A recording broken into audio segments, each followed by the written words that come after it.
Hi, my name's David Mills, and I'd like to talk with you for a little while about the current dysfunction between women and men. And I've jotted down 12 reasons.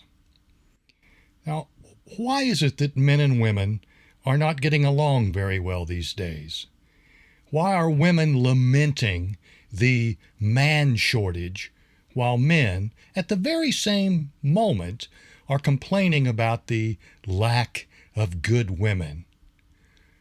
Why are the women outraged about the so-called war against women, while men feel under attack because of the, quote, war against men? What the hell is going on here? Who or what is actually to blame for this current meltdown, or what we might call a battle of the sexes? And what if you just want to find someone to love or to keep that person once you've found him or her? So what's causing all the dysfunction in our relationships? And why are fewer and fewer people forming relationships to begin with? Now, in this video, I'm addressing a male-female relationship, but what I'm going to say could equally apply to two men, two gay men, or to a woman and a woman in a lesbian relationship. It really doesn't matter. So just adjust the genders of what I'm going to say based on your own situation. So here are the 12 reasons, in my view, that explain the sad erosion and perhaps the ultimate extinction of romantic love and relationship stability in our country. Reason 1, non-existent communication skills. Most people seem to believe that there's some undefinable or magical chemistry that either exists or doesn't exist between potential romantic partners. This magic is either there or it isn't there, supposedly. The bonding process is something that, allegedly, we have no control over. But the fact is that our ability to bond with another person is largely determined by how well we understand and empathize and share thoughts and share feelings with that other person. And in turn, our understanding of that person is determined completely by how well we communicate with that person. Now, elsewhere in this video, some of my reasons for the dysfunction will center on men, that I'm going to blame men for some things. Other places I'm going to blame women. But on this number 1 point, non-existent communication skills, both sides are equally horrendous when it comes to communication. The men all seem to believe that to be a good conversationalist means that you talk endlessly about yourself, that you boost your own self-esteem and pride. And of course, half of what the men say is a big lie. The women, on the other hand, seem to be incapable of holding a conversation without the main topic being their jobs, their holy jobs, and the people at work, and how they're treated at work. And both men and women seem to believe that being a good conversationalist means that you have a good vocabulary, you maybe know a few witty stories, you make yourself look knowledgeable and accomplished and intelligent. In other words, neither men nor women these days have the slightest clue about the communication skills necessary to develop a bonding romantic relationship, or any other kind of relationship for that matter. The principles of communication are not just for people in love or who want to be in love. They extend to your business dealings, your social life as a whole. Now, I can talk about my cousin Fred for hours and hours and hours, but you won't feel a bit closer to me after I've given my monologue. And you can talk all evening about the people you work with and everything that goes on in your job, and I won't feel a romantic bond with you at all because of that.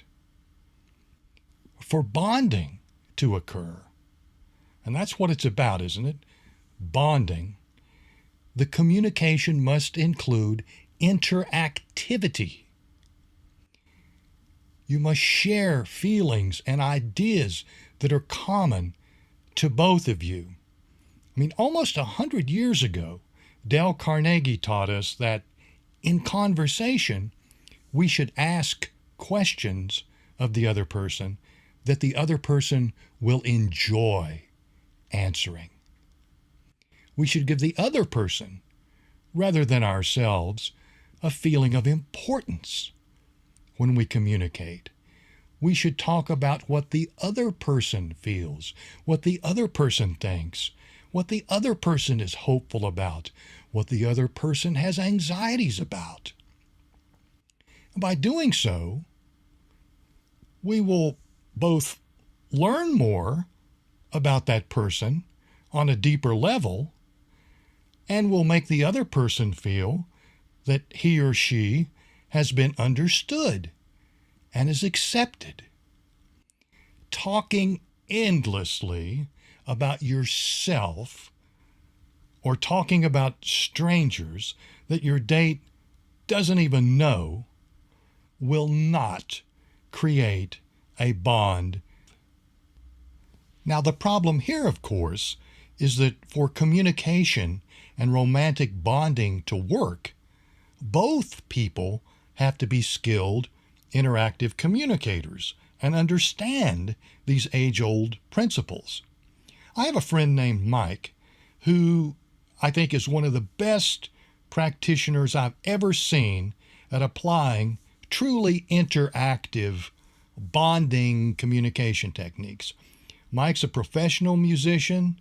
He's provided background music for some of the vocal stars that you hear on the radio. And in my view, any woman would be jackpot lucky to have Mike as a boyfriend or a husband. Yet Mike told me not too long ago about a date he had with a woman that he thought he would like.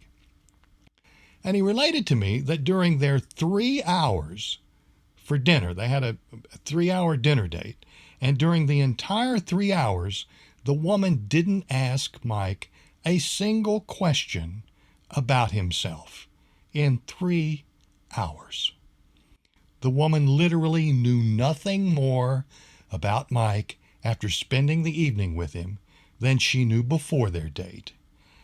And needless to say, there was little bonding between them, and no bonding at all from Mike's point of view, I'm sure.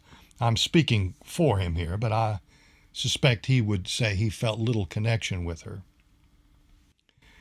So there must be shared interaction between the woman and man, true communication, in which both partners are encouraged to express their thoughts and feelings and experiences and their aspirations and their fears.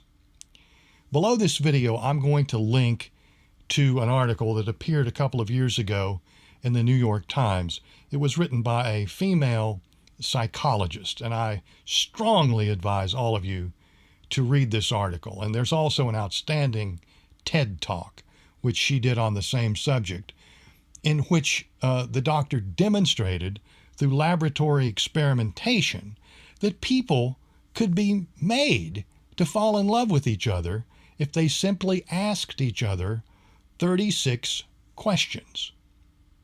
And then they listened to the responses from the other person. And at the end of the experiment, they were required to look into each other's eyes for 4 minutes. You can't look at your cell phone. You can't look away. You have to look at the person in the eye for 4 minutes. And again, I strongly suggest you read this article.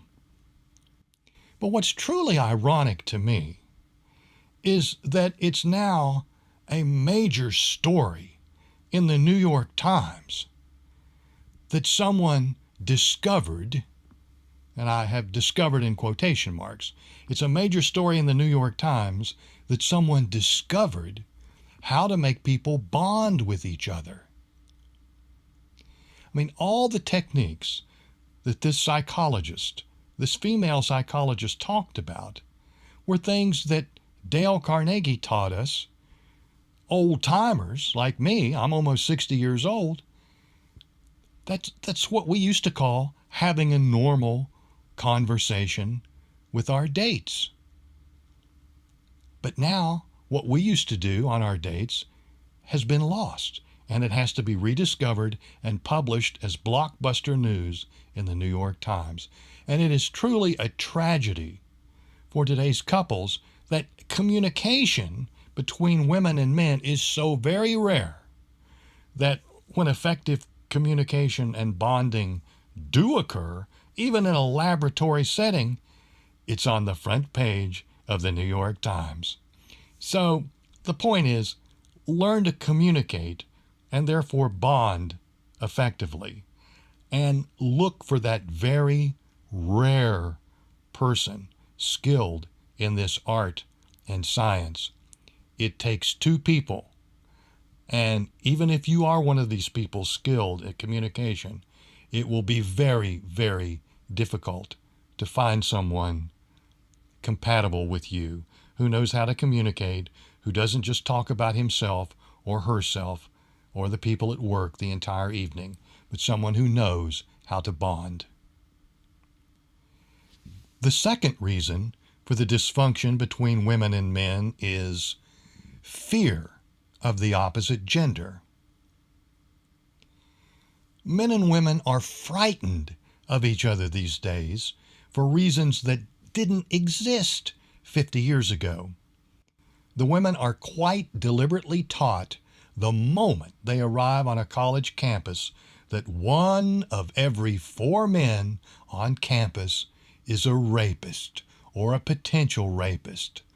And so there's a 25% chance that they will be sexually assaulted by the time they graduate. Well, understandably, the women are terrified of men they don't know.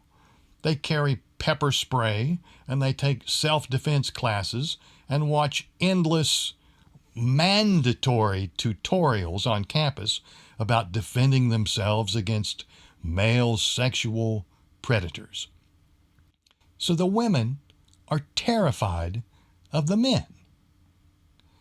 The men are terrified of the women because normal dating activity is now considered sexual assault. For example, let's say that 2 college seniors go on a date, a man and a woman. Each of them drinks a few beers, and they make out, they start kissing and holding each other, and then they later go back to his dorm or to her dorm, and they have sex. But for whatever reason, the guy doesn't call the girl the next day, or doesn't call the girl again ever. The girl feels like she's been taken advantage of, that she was sexually misused. So she files a Title IX complaint with the school. The school expels the male student under the theory that because the female had been drinking, she was incapable of truly giving consent to the sex act that she engaged in voluntarily. So please note here, this is important, please note that if both the guy and the girl, if both of them have been drinking, it's only the female who's viewed as incapable of having given consent. In other words, despite feminism's goal of making both sexes equal under the law, only the man is held responsible. Suppose, by way of illustration, that the guy had consumed 2 or 3 beers, but the girl hadn't had anything to drink. She was totally sober, which would be a very common scenario. So let's say that the couple has sex. Would the girl then be guilty of sexual assault because presumably the guy couldn't truly have given consent after consuming 3 beers? Now, of course not. That's a laughable scenario. That's never occurred. So here's the point. Only men are penalized for sex acts under the influence of alcohol. Well, sex acts under the influence of alcohol pretty much consumes or talks about all sex since the beginning of human history. I would say at least half of the sex acts in human history have been performed under some influence of alcohol. So, as Seth MacFarlane once joked, all sex is now rape. And there's a popular saying among men who fear interacting with women on campus and who quite justifiably fear interacting with women on campus. Here's the saying: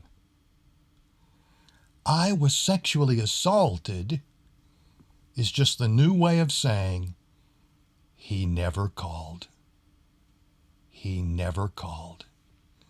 So if the guy never calls and the woman is upset, it was sexual assault.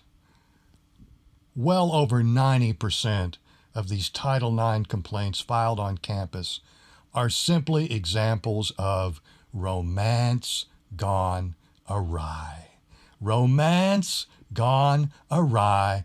It's not that the woman was strolling across campus and some stranger jumped out and pulled a gun on her and forced her to have sex. Nope. Romance gone awry. Now, the corporate world, the world of business, is likewise a place where men and women used to meet each other and bond with each other and get married. And now, the corporate world is an embittered legal minefield where the women and men both save all of their email messages, they save all of their text messages, and they cautiously preserve all camera video surveillance in case a person of the opposite gender begins to sexually harass them or maybe falsely accuses them of sexual harassment. So they have to constantly be on their guard, watching their backs, taking every precaution they possibly can. And many companies have thick, very thick employee handbooks describing how men and women, male and female employees may or may not interact with each other. Office romance is either forbidden outright or is very strongly discouraged under penalty of being fired. So now you can't meet people at work. You can't get together with a partner in college without feeling apprehensive about possible ramifications. So both women and men fear a relationship developing at school, and they fear a relationship developing at work. Well, school and work, these are the two places where, in past decades, most couples first met each other and fell in love. And I want to give you a perfect example of how drastically and horrendously things have changed. I want you to think of Bill and Melinda Gates. Now, these are two people that I probably admire as much as anyone on the face of the earth today. Bill Gates, of course, was the founder of Microsoft Corporation. For many years was the richest man in the world and is still, I think, among the top 5. Melinda Gates is head of the Bill and Melinda Gates Foundation. They do philanthropic work throughout the world and have cured diseases and just helped literally millions and millions of people live better lives. So I admire both of them. But let's go back in time for a minute. Where did they meet? Well, Bill was the CEO of Microsoft and was the richest man in the world. Melinda French, her name was Melinda French at that time, she was just a mid-level employee at Microsoft. Well, Bill met her one day at the office, and he asked her out. And then he asked her out again. And then pretty soon, they were having sex with each other, liking each other. They eventually got engaged and were married. And as far as I know, literally lived happily ever after. They are still married and running the foundation and doing wonderful things, and I presume are very happy together. But now let's suppose that you impose today's standards on what happened to Bill and Melinda Gates. He was her superior at work, and he had sex with her. He had sex with her. And let's say that for whatever reason, maybe Melinda decided after a few dates that she didn't really like him that much anymore. Or maybe Bill. Maybe he liked Melinda, but he had a contractual obligation to be in Europe or in Asia for the next 6 months and couldn't continue the relationship. In other words, things didn't work out. They didn't get together and get married. Well, by today's standards, Melinda could have hired attorneys and sued Bill Gates for hundreds of millions of dollars because she was a subordinate in the workplace and he had sex with her and it didn't work out. And so she could have had him removed as the CEO of Microsoft, the company he himself started, could have probably taken half his money. And so there would be no Bill and Melinda Gates Foundation. Bill Gates would certainly not be among the richest men in the world today. And it would have been tragic by today's way of judging male-female relationships in the office. So my point is that whether you're at work or at school, fear has poisoned the well and has absolutely destroyed the two ways in which most couples previously met and fell in love. I'm certain that Bill Gates would not have asked out a mid-level employee if he'd been at Microsoft today, because he knew the legal and criminal, perhaps, ramifications. Reason 3 for the current dysfunction between men and women, I'm going to hold off of the screen just for a few moments. I'm going to hold it off the screen because I'm hesitant even to include this reason in this video, because in media interviews I've done, I always discuss this topic I'm about to put on the screen, but it's invariably edited out of the published piece. And it's edited out because this third reason for the dysfunction absolutely outrages women. I've authored several books, and I've been an outspoken advocate for the development of sex robots. I own a $7,000 real doll. I openly have employed escorts innumerable times in my life.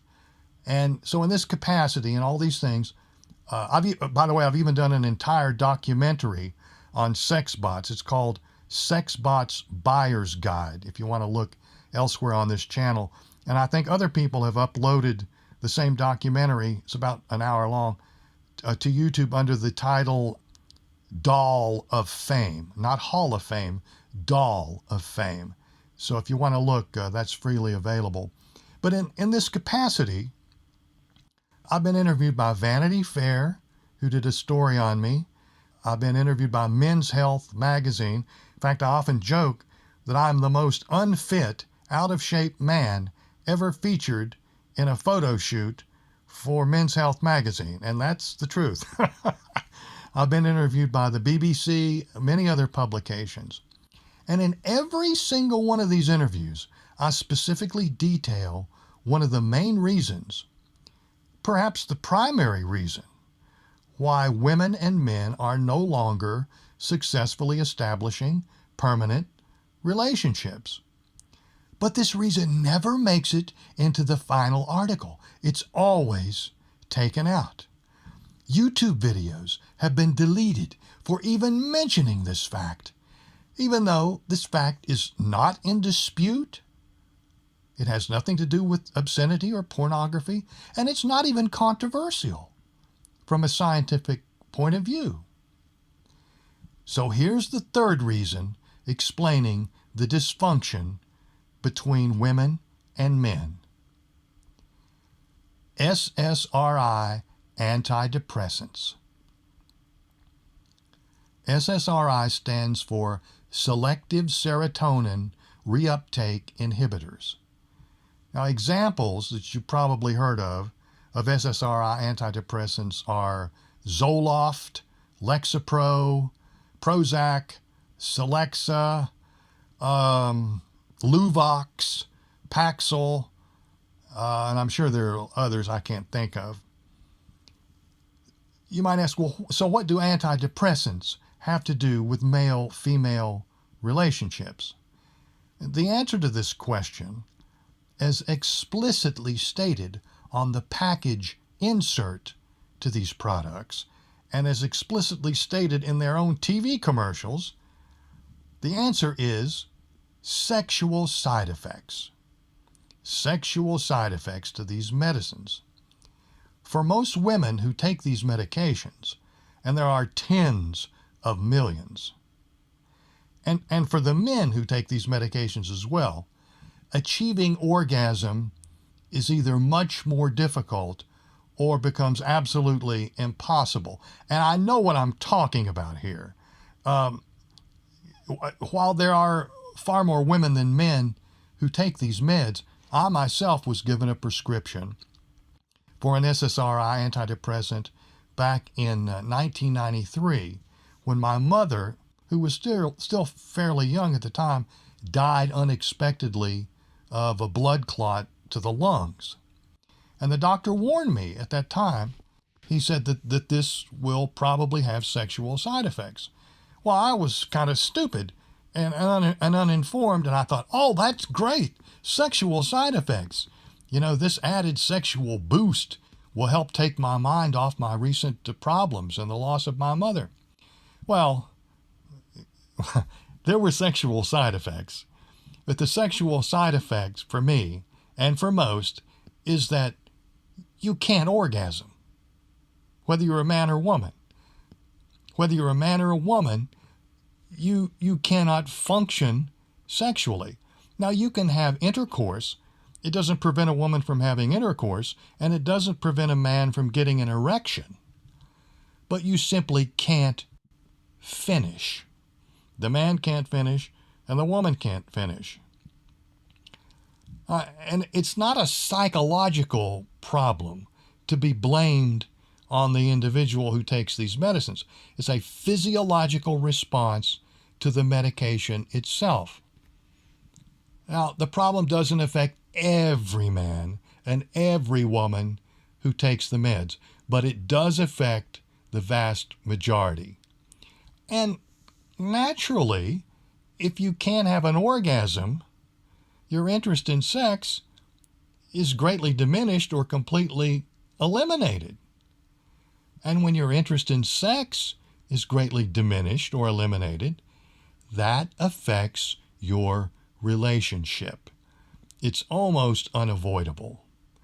So, SSRI antidepressants have a lot to do with the dysfunction between men and women. And as if that weren't bad news enough for relationships, the worst side effect of these meds is that they inhibit your ability to emotionally bond with other people.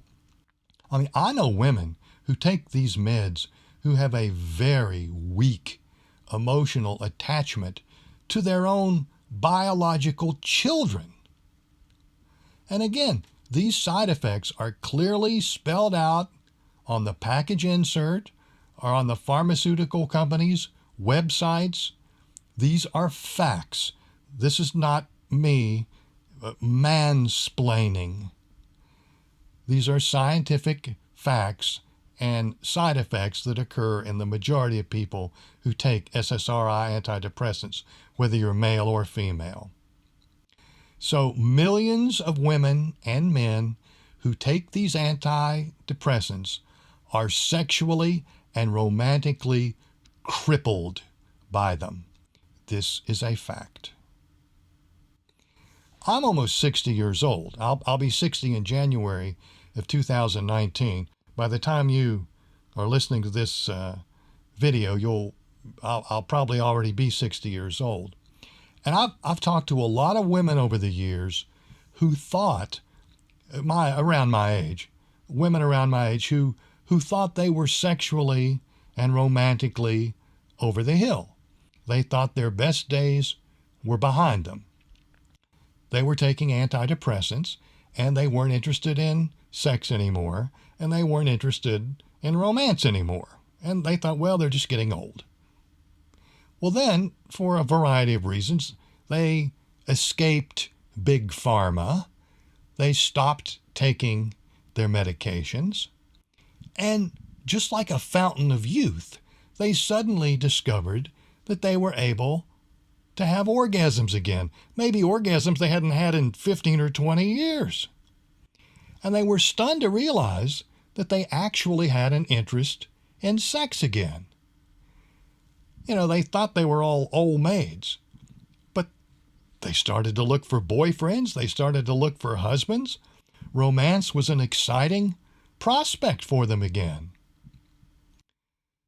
So reason 3 for the dysfunction between women and men is SSRI antidepressants. Reason number 4 for the dysfunction between women and men is lack of role models for successful relationships. If you want to be a good golfer, or a good writer, or a good lawyer, or a good anything, you need to be exposed to people who have excelled in these diverse fields and who can teach you what they've learned. Now, some of it can be intuitive. Some people are naturally better golfers than others. But we really do need good role models in whatever we pursue. The difficulty we face today in establishing good romantic relationships is that our role models for success in romance are almost non-existent. In fact, most of the people that we tend to idolize, like movie stars or sports heroes or musical performers, are notoriously horrendous at establishing good male-female relationships. So our role models are dysfunctional when it comes to love and marriage. Now, there are rare exceptions, such as John Bon Jovi. He's been married to the same woman and is still married. He's been married 43 years to her. Or Sarah Jessica Parker has been married to Matthew Broderick for, I believe, 22 years. But these are the exceptions to an otherwise abominable record. Our role models teach us how not to love. Reason 5 for the dysfunction between women and men: simple bad manners. I'm 60 years old, as I said, and according to my YouTube statistics, the average age of the people who view my videos is about 27 years old. So you might think that people in their late 20s and beyond would not need any coaching when it comes to simple good manners that we learned as a child, or should have learned as a child. But, you'd be wrong. I am stunned at how many relationships never get off the ground or are unwittingly sabotaged by absolutely egregious errors in what used to be called common courtesy. Good manners, common courtesy. Things of the past, out of fashion. And yes, I know, you've heard innumerable times how rude it is to stare at your cell phone while you're on a date. But you goddamn do it anyway, don't you? Don't you?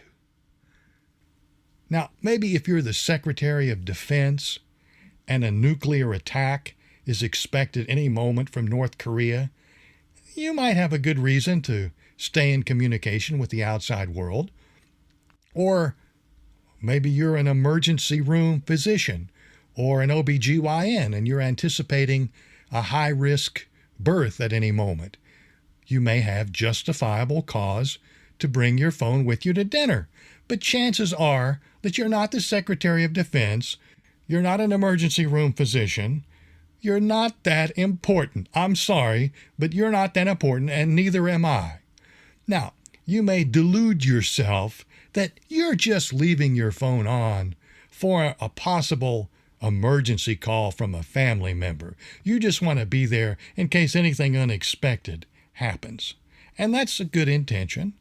But what's going to happen is that you're going to get constant notifications from Twitter and Facebook and text messages and email that will invariably distract you from paying attention to your date. So do what I do. Leave your goddamn cell phone in the car. Don't even bring it into the restaurant. I mean, farting around with your phone while you're on a date, that says that something else or someone else is more important to you than paying attention to your date. This is not acceptable behavior. Even if your date does this, or even if all of the other people in the restaurant are rudely doing the same thing. Why don't you be that very rare person these days with manners? I mean, many people, it seems like they hide behind their cell phones as a substitute for looking the other person in the eye and conversing with undivided attention. Yes, I'm frustrated. And let me give you, while I'm on the subject, I'm going off script here, but let me give you other examples, flagrant examples of bad manners that today people seem absolutely impervious to. They don't even realize they're being rude.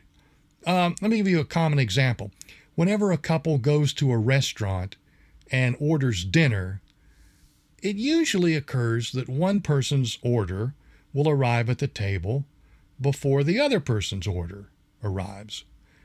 Well, if this happens and you get your dinner or your appetizer before your date does, don't chow down and start eating before your date has the same opportunity.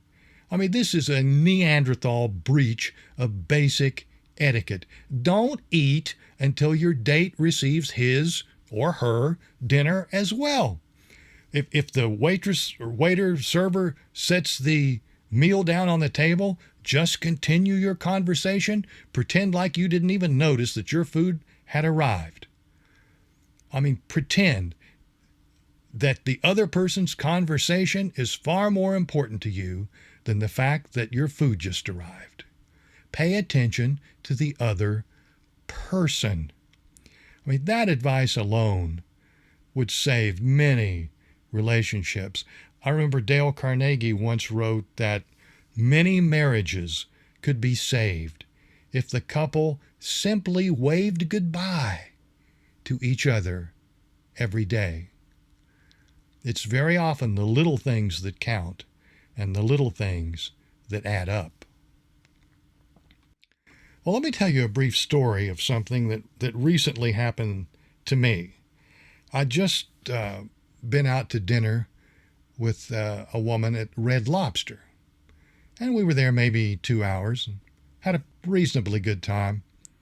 And we were about to exit the restaurant when she and I both needed to visit the toilet.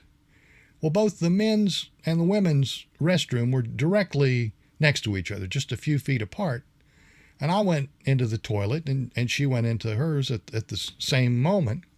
And I was in there maybe 2 minutes at the most. I just had to pee. So when I came out, I stood outside of the woman's toilet just waiting patiently for her to exit. I mean, I know these things take longer for women generally than for men, and that's fine. I'm a patient person. Well, I waited and waited and then waited some more. And after about 25 minutes, I began to worry that something was wrong. Well, I looked out in the parking lot and saw that she was sitting in the car. She hadn't waited for me where we last parted next to the toilet. She'd apparently been in the toilet a shorter time than I did and just went out and left. Just left. And she hadn't told me she was going to wait in the car. So this, again, is simply the behavior of someone childishly unaware of someone else's expectations or feelings. Or maybe, maybe she just didn't care. Maybe that's the true story here. She was anxious to check her cell phone. Her phone was more important than me, right? Well, either way, I never asked her out again. And so the point is, watch your basic manners. I mean, buy a book on good manners. I mean, I suspect that many of you could learn some important principles that you're currently completely blind to. Like that, what I mentioned a minute ago about not eating your food until the other person's food arrived. To some of you, this is like the first time you've ever heard this. So get a good book on manners. Okay, moving on. Reason 6 for the dysfunction between women and men is failure among men to recognize and accept female hypergamous nature. Well, so what is female hypergamy? What does that mean? What am I talking about? And what does it have to do with male-female relationships? Well, simply put, hypergamy is the female evolutionary tendency to mate with males who can provide them with the most goods and the most services necessary for survival. Like back on the African savanna thousands of years ago, that meant that women were naturally attracted to the men who were the best hunters and the best providers, and men who could protect the women and the children against outside predators and danger. Women would naturally monkey branch to men most likely to ensure their survival and the survival of the offspring. I mean, such female human nature, hypergamy, it's neither morally good nor morally bad. It's simply an evolutionary necessity for survival of the human race. I mean, without female hypergamy, none of us would be alive today. We would have become extinct. So this is a scientific fact, not a criticism of women. But because human DNA has changed very little during the last 100,000 years, female hypergamy still operates in full force. Women still pursue mates who are best able to provide the goods and services they need, or that they think they need, for survival.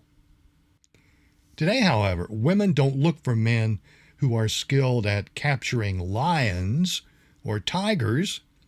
Instead, women look for men with something even more important for survival: money. Money. So female hypergamy today means that women are attracted to men with money and financial power. Power that can protect the women from the dangers of this world, such as the danger of not having designer shoes or the danger of not having a new, expensive car to drive. Now, whether a man is handsome or good in bed is of some interest to some women.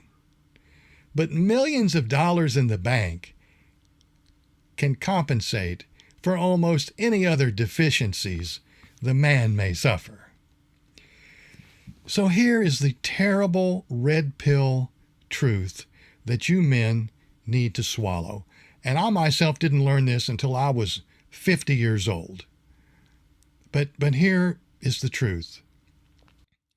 Your girlfriend or your wife doesn't really love you. She doesn't love you. At least not in the same sense that you love her. I mean, you guys, you're just like me. You're remembering how you felt back in high school when you had your first girlfriend, when you lost your virginity to her, when you two were just lovesick over each other. The girls, they weren't trying to get anything out of you because you had no money. You probably didn't even have a car. I drove my dad's car till I was about 20 years old.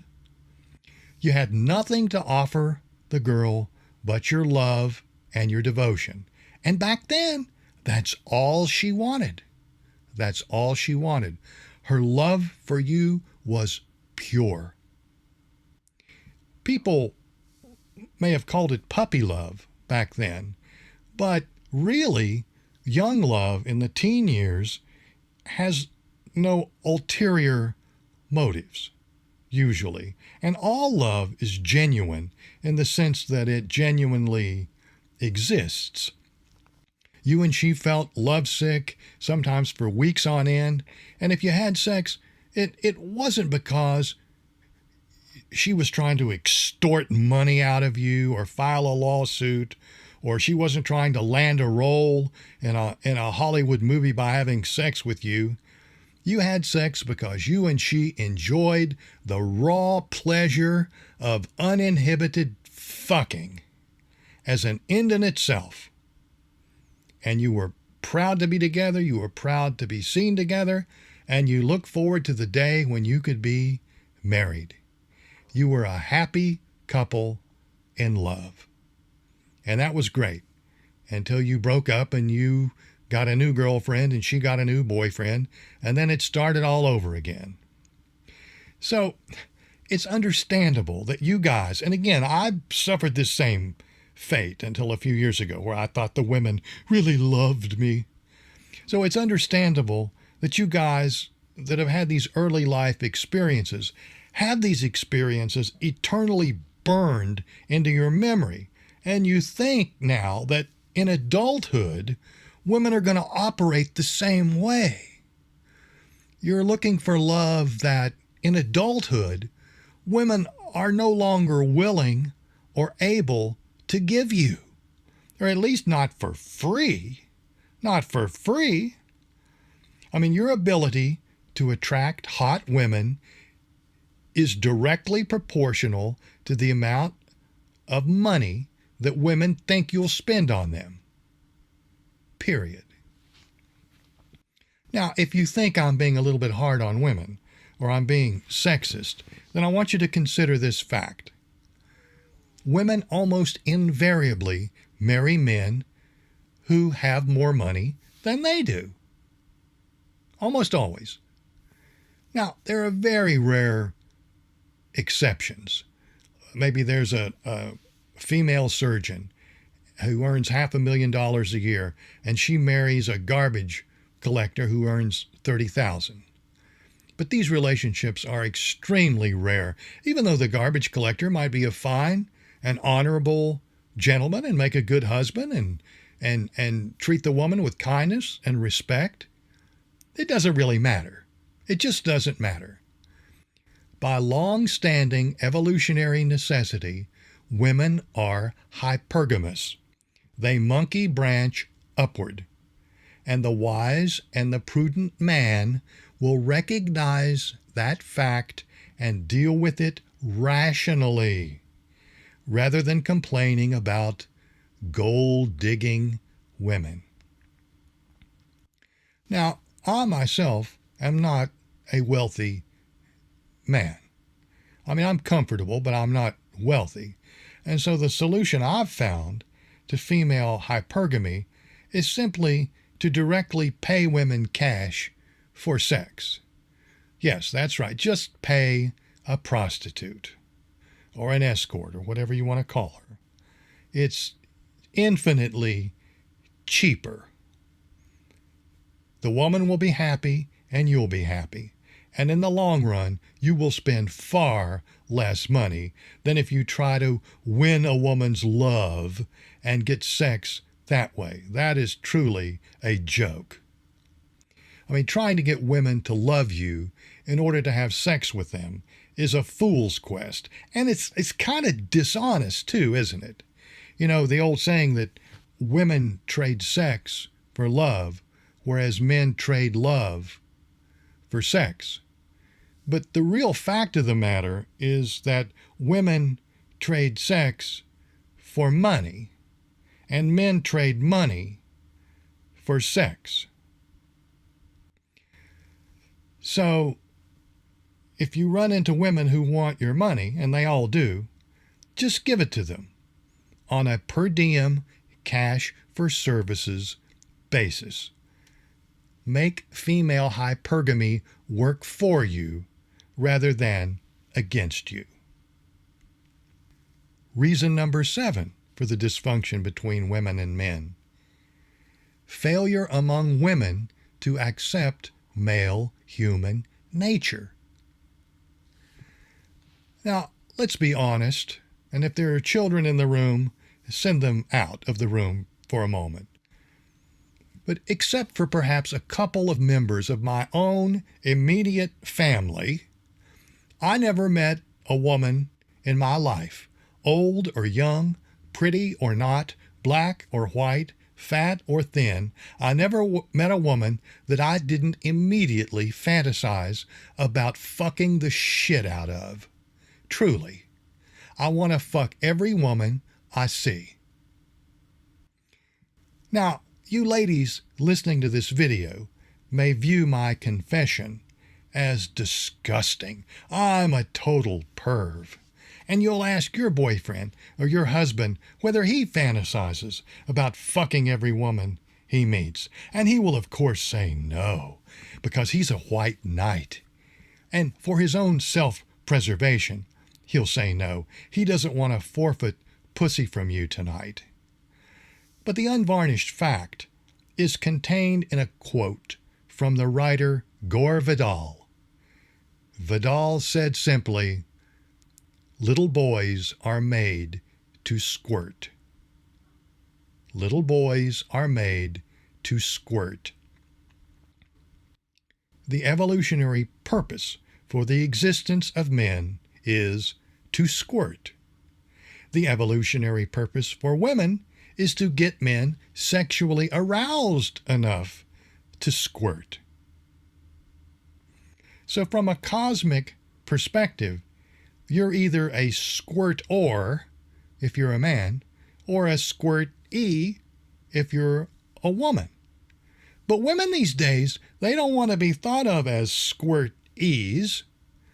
And some women even dislike their own physical anatomy because the opening between their legs was obviously designed by nature to take in a hard dick and to make that dick squirt. My best advice to you hypergamous gold-digging women is simply to take a few short minutes out of your busy week and just do what your man wants sexually.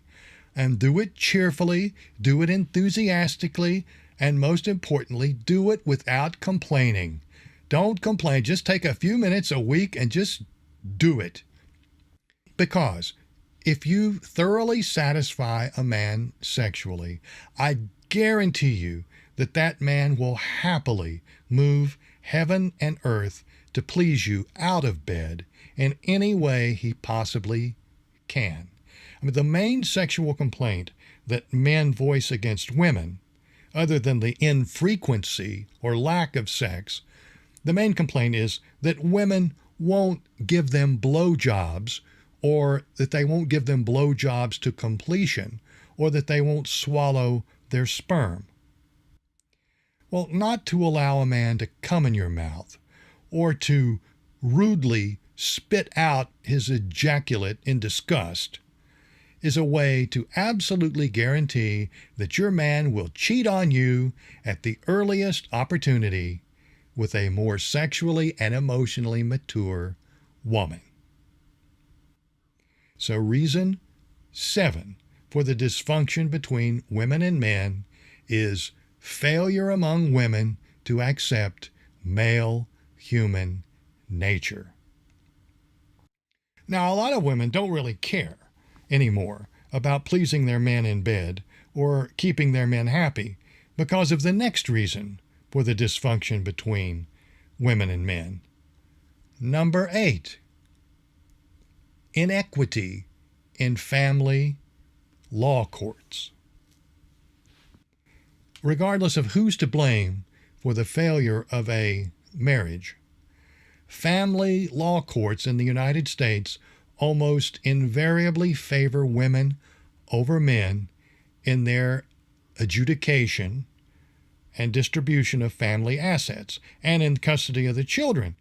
Women receive custody of children in about 90% of the cases. Even when the women blatantly lie about the circumstances of the breakup, remember we have no fault divorce, and even when the mothers are slipshod or absentee parents, or even when they admit having an addiction to illegal drugs. It doesn't matter. It doesn't matter. The women get custody and spousal support, what we used to call alimony, because they're women. Women also are awarded the house where the family previously lived together. So the man is ordered literally out on the street by the court. His life earnings, his assets, his pension are involuntarily confiscated and divided, always in the woman's favor, even if she did not earn 1 penny of the money. And there is no penalty for a woman if she lies to the court about the man, saying that he was an abuser, that he abused her, or he abused the children. She is always believed and rewarded because she is a woman. Any false allegation will be accepted as true. So today, men are beginning to wake up to the injustice of the family law system on our just refusing to get married. It's just too much of a risk. There's a bridal chain called David's Bridal, which provides wedding dresses to many new brides, and they filed for bankruptcy about 2 weeks ago because men have everything to lose and nothing to gain by getting married. A man is not even respected for being a man. He is belittled, ridiculed, and treated like a criminal just for being a man and for wanting a woman to love him. Helen Smith, who was also a female psychologist, wrote a really excellent book called Men on Strike, and she made a really good observation. She pointed out that in the early part of the 1900s, men were respected as men, and accordingly, the men treated the women with great respect and deference. In 1912, the Titanic hit an iceberg. You've heard this story. And the men on board, because they were honored and respected as men, willingly let the women and children board the lifeboats, knowing that they themselves would die as a direct result. They, the men, preferred to die rather than to betray their male honor. Almost all the deaths aboard the Titanic were male, and almost all the lifeboat survivors were women and children. Now, I want you to fast forward about 100 years, and there was a shipwreck called the Costa Concordia. Well, by this time, which has just been a few years ago, men were routinely ridiculed and belittled throughout the news media and all TV commercials and in society in general. Men were the butt of all jokes. They were discriminated against in divorce hearings and in every possible way. They were not portrayed as honorable.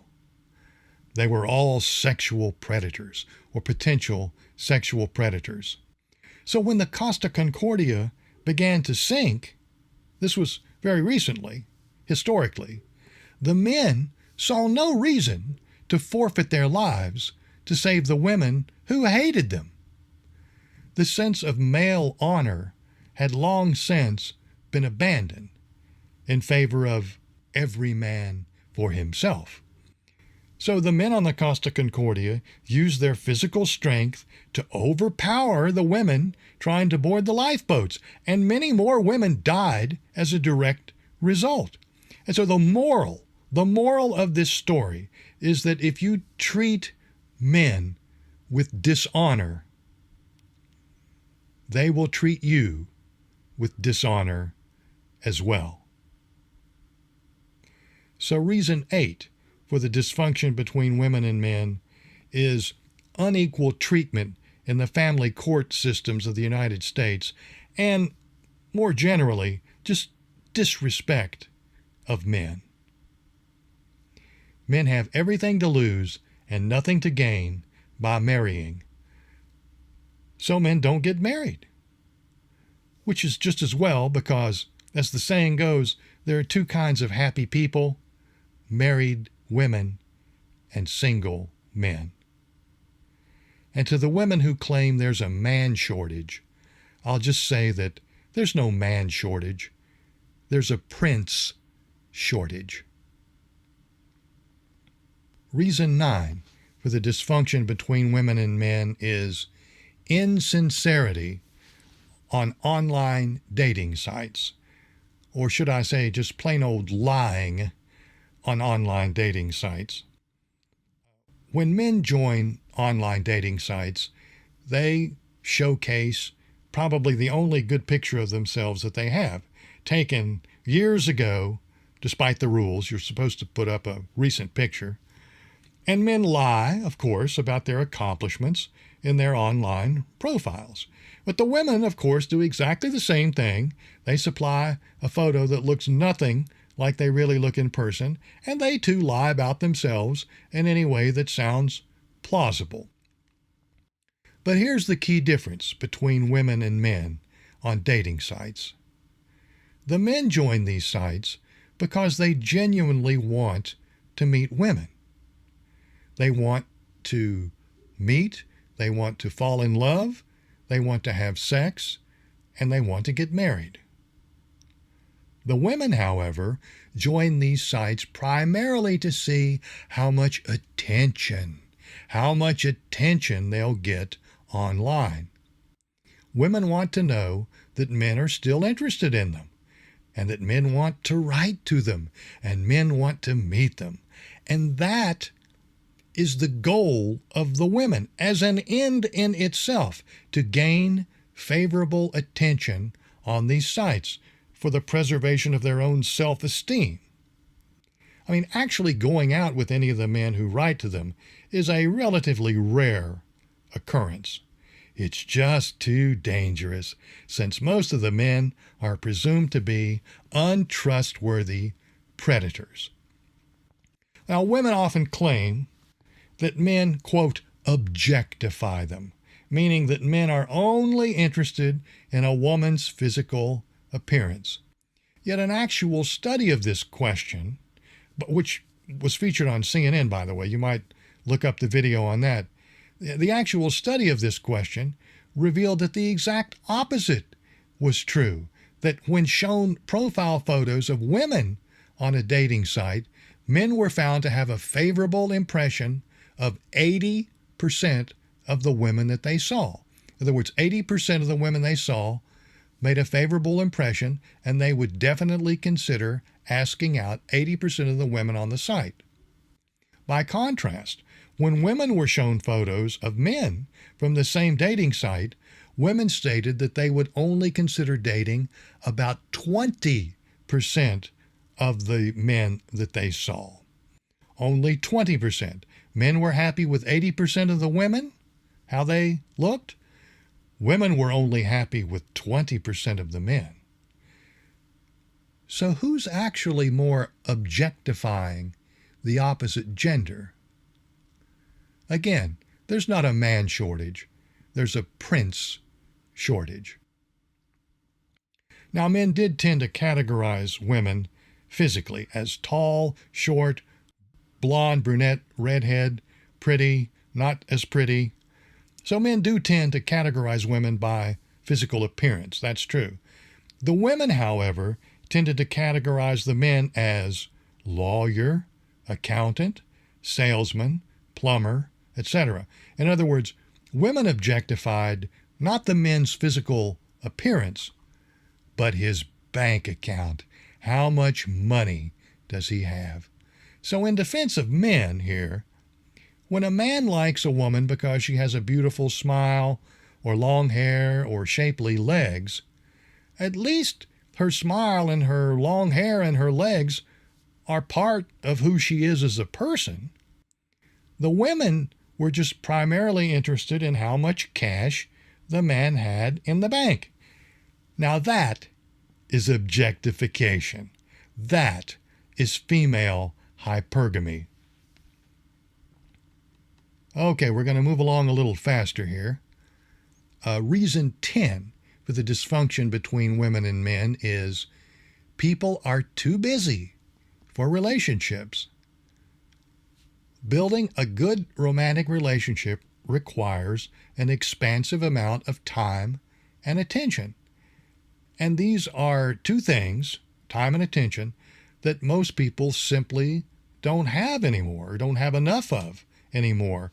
I mean, if you come home at the end of the day exhausted, or if you're working 2 jobs, or you're overwhelmed caring for your young children, or caring for your elderly parents, you don't really have the opportunity to fall in love. And that's sad. I mean, anything important that you achieve almost always requires a sizable devotion of time. If George Washington had been poor and had been forced to work 18 hours a day to earn a living, I doubt he would have ever gotten around to founding the nation. So people are too busy for a relationship. Reason 11 for the dysfunction between women and men is horrible online dating advice. Now, I've watched a lot of dating advice videos here on YouTube, and I mean dating advice for women on how to attract men and advice to men on how to attract women. I've watched a lot of these, hundreds of these. And ironically, both camps seem to offer the same terrible, misguided advice. The women are told not to appear overly enthusiastic when meeting a man. Don't look like you're too interested. It looks desperate, and you don't want him to think you're desperate. And the women are told to just try about 30% of the time. Just make a 30% effort. They're told to never answer a text immediately, never answer an email immediately. You want to appear to be very busy, whether you're really busy or not. The men are told, never tell a woman that you like her, let alone that you love her, in the developing stages of a relationship. The woman will take advantage of you. If you tell her you like her, she'll take advantage of your emotional vulnerability.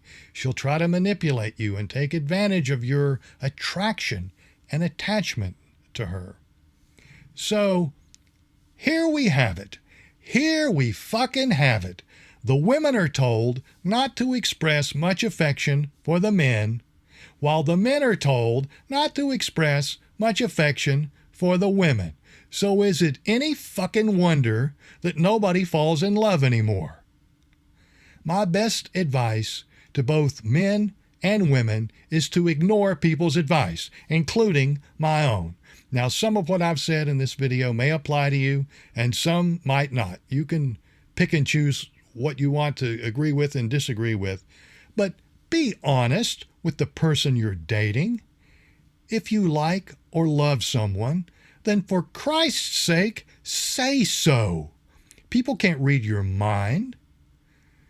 Don't treat your relationship like it's some kind of triple bank shot, some game-playing, role-playing, Machiavellian scheme, like you're playing a chess match against the other and you have to outthink the other and anticipate the next person's moves and defend yourself.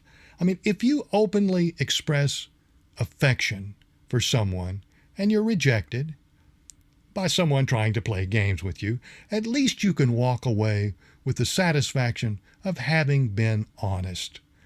If you like someone, if you love someone, tell that person. I know you're making yourself vulnerable, but somebody has to say it. And today, nobody's saying it. Reason 12 for the dysfunction between women and men is radical feminism. Did you think I was going to leave this one out?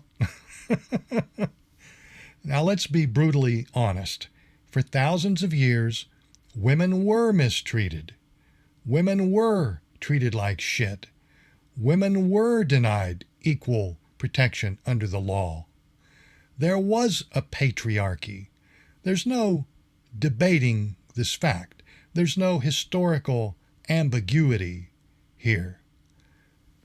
So when the women's rights movement successfully won equal protection under the law, and by the way, there is a difference between equal protection under the law and equal protection in practice. I realize that.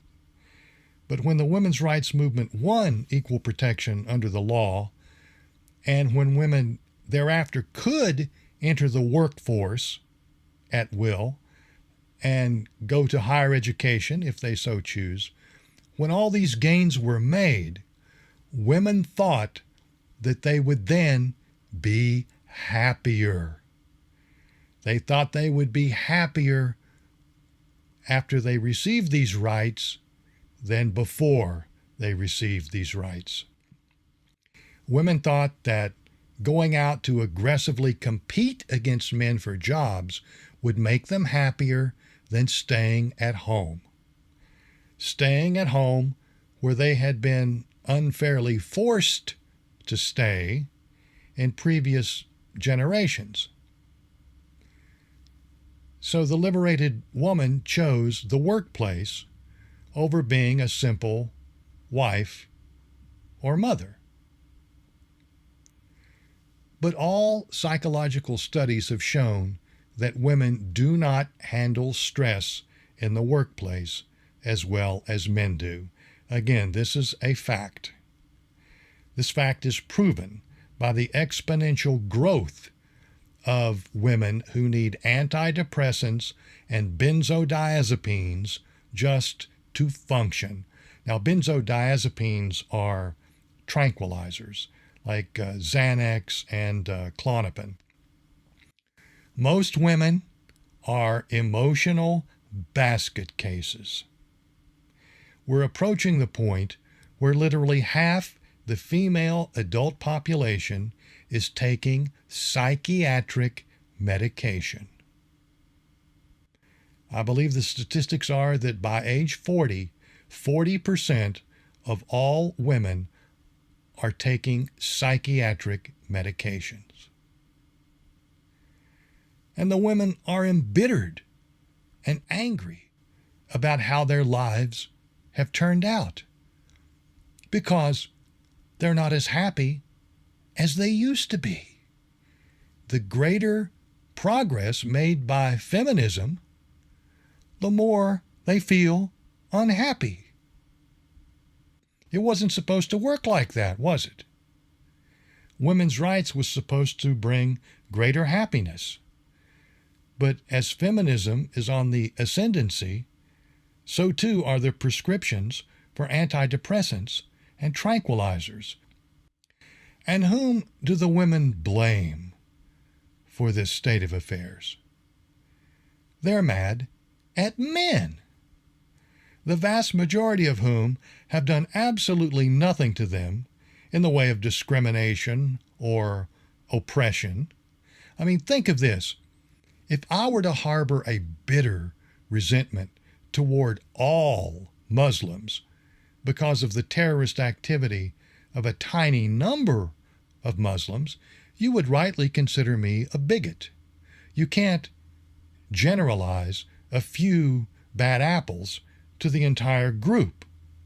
Likewise, if I feared walking past a black man on the street because of a news report I saw a few months ago about a black man who murdered someone, you would think I was a racist, and I would be. And I am immorally generalizing hatred of an entire group because of the crimes of a tiny minority of its members.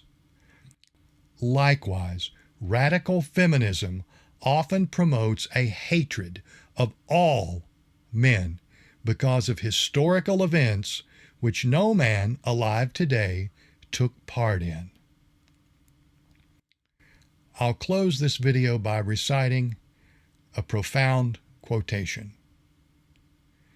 Until a man has done something to make you dislike or distrust him, don't make him pay for troubles that another man at another time caused you.